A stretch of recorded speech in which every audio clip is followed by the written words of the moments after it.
This is the review of the ChefVille hand blender.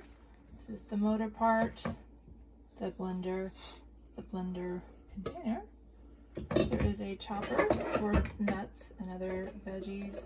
It is not recommended for coffee beans. This is the coupling to use with your whisk and your frother. Do the blender first. It just pushes on and then twist. On your power button, make sure and read your instruction manual. You press it once for the lowest. You keep pressing it. You'll go faster and faster and faster till you get to turbo. This is just some small liquid, but as you can see, it's very powerful as it's making a mess. And that was just on level 1. Again, this would just twist on there for your chopper. For your coupling, again, twist it. On these, it took me a little bit to figure it out. You put it in, but then you have to press till you hear a pop. Then that makes it sturdy for this and the frother both.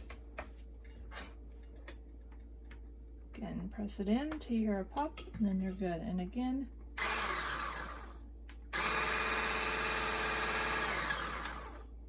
I have not used it past the low setting.